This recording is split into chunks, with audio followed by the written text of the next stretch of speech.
Okay, I admit it, that's over the top. Not doing it. Hey everybody, welcome back to a new editing tutorial. Today I'm going to be showing you guys how to edit like Maxi on Lumafusion. So if you don't already know who Maxi is, he's been blowing up recently on YouTube after posting these insane edits on his channel. They've got crazy flow, it looks really clean. He actually did a video for me a couple weeks ago. I think it turned out great, so make sure to check that out if you haven't seen it already. And real quick, before I get the tutorial started, I do want to say that there are presets in the description. They are by like this guy named Zor VFX. You can import those and yeah. So once you've got all your presets imported, you're gonna want to make your clip 120 FPS using slowpro. If you don't already know how to do this, I made a tutorial on it. It should be in my last tutorial called how to edit like SAC. I'll leave a link in the description. Basically what this does is it's gonna double the frame rate of your clip so that when you add slow-mo, it looks a lot less choppy. I'm not gonna use slowpro because slowpro really makes the video quality blurry. I actually got my friend, his name is Peckify, you should go sub to him, add Twixter on this for me. So as you can see, it's 25% speed, but you didn't lose any frame rate. So what you're gonna wanna do after you add this to your Lumafusion project is you're going to want to change the project settings so that the frame rate is 120 FPS. So you just go into settings, should be right under settings, frame rate 120. Just make sure you've got that set, then go over here. This clip should be in 1/4 speed as long as you did it right in slowpro, but if you watch that tutorial, you should be able to do it. So then you're gonna export this. Once it's in 4x speed, basically this makes the video 120 FPS. I know you can't see it on this recording, but you can tell right here when you've actually got a 120 hertz screen that this is 120 FPS. So it's just gonna make the editing a lot cleaner. So you're gonna export this to your photos. Normally, I would not recommend editing in 120 FPS or editing 120 FPS clips in a 60 FPS project, but in this case, I think it helps a lot. And as long as you know what you're doing, you shouldn't end up with any like speed variations after you export it. So then you're gonna go back to your original 60 FPS project. Just make sure you're editing in 60 FPS, and you're gonna add that video that you just exported. So once you've added this clip, it should be a 120 FPS clip in a 60 FPS project. Make sure it says that right there. You're going to split right after each edit. So as you can see, I do an edit right there. You're gonna split as soon as you see the tiles go away, and you're gonna do that for each edit. So I do another one right there, and you can also do it when you flick your screen or basically anything like pull out your shotgun that's gonna add impact. So right here, we can time it when I land on the ramp. So I can split it right there. I wanna edit this cone, so right there. After I edit the wall, right when it goes away is when you should split it. And then when I pull out my shotgun right here, I'm gonna split again. Also split on the kill. So now what you're gonna wanna do after you've split here is you're going to go to the beginning of each of these splits. You should be, your actual like pointer here or whatever it's called, should be one frame after the split. So this is actually the frame of the split right here, but because this doesn't align on that, see how it goes over there? You're gonna wanna be the frame right after it. So you're just gonna swipe over 3 frames. You go like this, 1, 2, 3. You're gonna split, and you're gonna do that for each of these splits right here.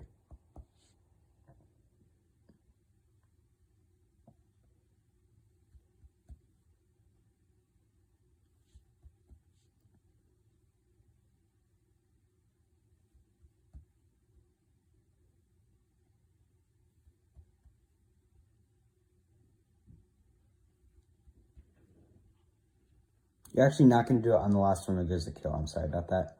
So now what you're going to want to do is every single one of these longer things, you're going to make it times 6 speed. And all of these shorter clips right here, you're going to make 15.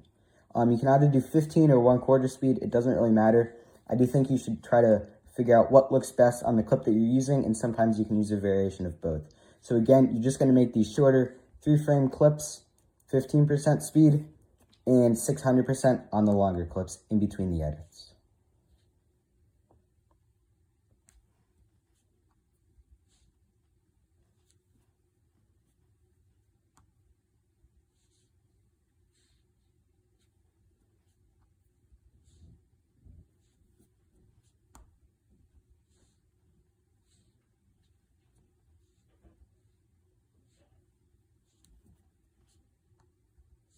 I accidentally made that 7. I'm sorry about that.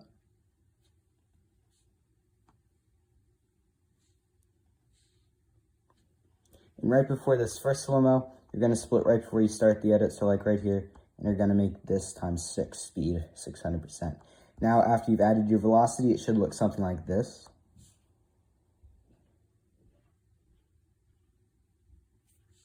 So as you can see at the beginning right here in this section, it looked pretty bad. Oh, this isn't 7, I didn't realize that. So now I'm going to try this in 25% speed, see if this looks any better. So I really only like it starting about right here. So what I am going to do is I'm going to delete the rest. And I'm going to crop it out. I've never edited these clips before, so I don't know what's going to look good on them. So I'm sorry about this, but it should look something like this once you've actually figured out where the speed should start and where the ramping should start.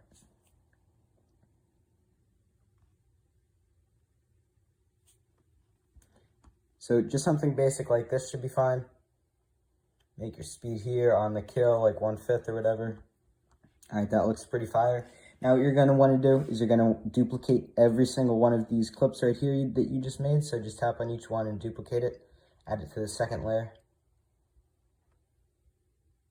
Now, if you imported the presets from the description at the beginning of the video, you should just apply them to all of these. So select just the clips on the top layer and then apply the preset.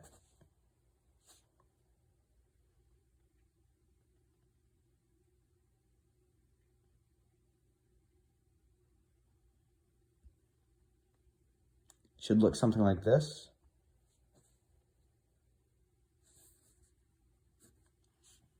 All right, that looks pretty nice. Now what you're going to want to do is you're going to export the whole project.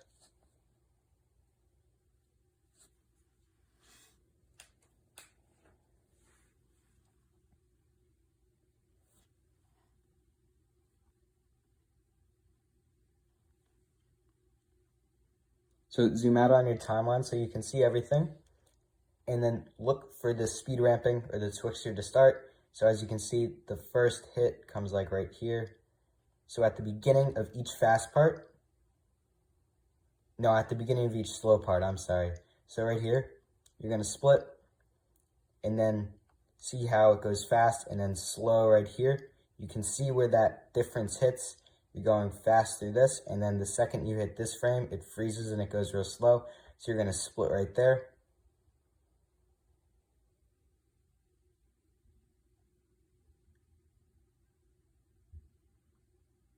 And then split on the kill when the MBL and the actual ramping goes away. So now, as you can see, you've got, oh, I accidentally missed this. I'm sorry about that.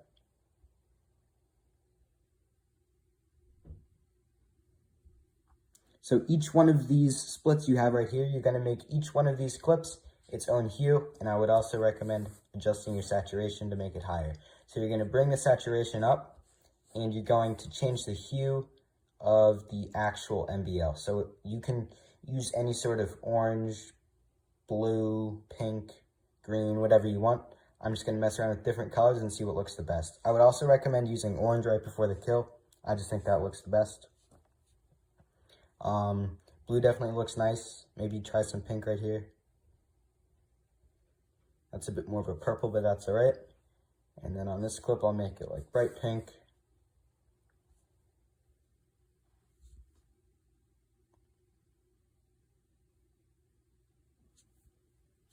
And then maybe here we can just stick with blue. Again, you're going to up the saturation. Should look something like this after you've done all that. So once you've added your MBL right here, you should be good to delete the rest of the project. Like, you can delete all this over here. I would not recommend adding shakes to the actual kill itself. They just don't look right with this style, but you can definitely add some color effects. So maybe I'll do some color correction, flicker, or something like that. I'll figure it out, and I'll show you guys what I do. So I'm probably going to add original, add a nice flicker. So just bring the brightness up right here. I would also recommend messing around with the exposure so that some parts aren't too bright. And then just every 2 frames, you're going to flicker. Just make sure you're not flickering too much or else that'll look pretty bad.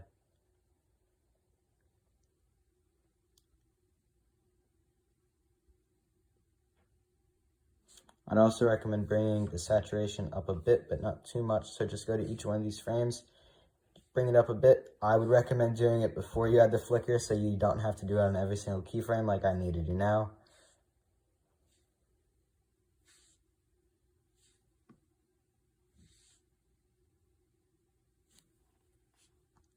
Should look something like this. So I would also recommend adding some glow. I would actually use white glow on this. So glow, you just do a normal delete all your color effects before you add glow. And what it should look like in the settings is you add chroma key, make the key color this nice light blue here, make all of these settings similar to mine, add Gaussian 70, 80, something around there, and then basically you're going to add a color effect. It should look something like this. Now what you can do is you can mess around with these colors until you actually have a glow that you want. Right now, I guess the chroma key's not... Alright, there we go. So again, you might need to change some of your settings on the chroma key to get the glow to actually apply. Once you do, it should look something like this. It looks pretty nice. And just make it fade out over time. As it fades out, it can also flicker. If you want, you can make it flicker along with the blinking from the lower layer if you want. And yeah. Alright, now that you've done this, you should probably crop down the end of this clip to make it a bit shorter. You can also add some zoom effects if you want. I would recommend just adding a very small zoom effect. Don't do anything much. Like once you click small zoom, it already starts at 5. As you can see, this is just too much, so bring it down to like 2.5 or something, and then make sure it goes down fast to 0 within like 10 frames. You don't want too much zoom, that looks bad. Alright, now something else I'd recommend adding is black bars. What you can do for black bars is you can just duplicate anything really, put it on the top layer above everything else, and you're going to want to try to sync black bars with the first impact right here, so right there. I'm going to add some black bars. What you want to do to add these is you're going to go over to color and effects, tap original, make the tint black, go over to cropping, and make the invert reverse. Now what you're going to want to do is you're going to find this point of impact. It happens like right here. And then you're going to crop like that, just as a marker. We're going to actually end up deleting this keyframe in a bit. Go over 2 more, add another, and crop a bit more. Then make a keyframe at the beginning, and zoom all the way out. Now delete this middle keyframe, and you're just going to speed ramp it. I'd recommend going fast, slow. It looks better, especially when you're dealing with very few keyframes.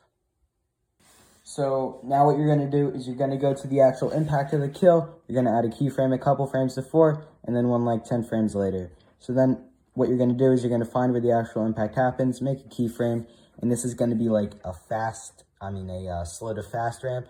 So just make the cropping a bit higher on each one of these digits so that it comes in smooth. You can barely notice it until the actual impact hits, and then it speeds up. So then once this happens, you can make it go real fast.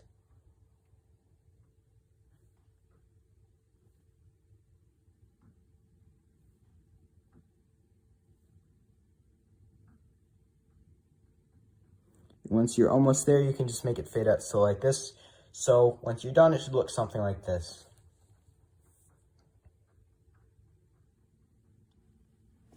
So you've finished the actual effects, but you still need to add sound effects in a song. Those really make it look better, and I'm not going to do that right now for copyright reasons. I don't want to get a claim on this tutorial. But you obviously do need those things to make a good montage. So yeah, thank you guys for watching. I hope this video helped, and I'll see you guys in the next one.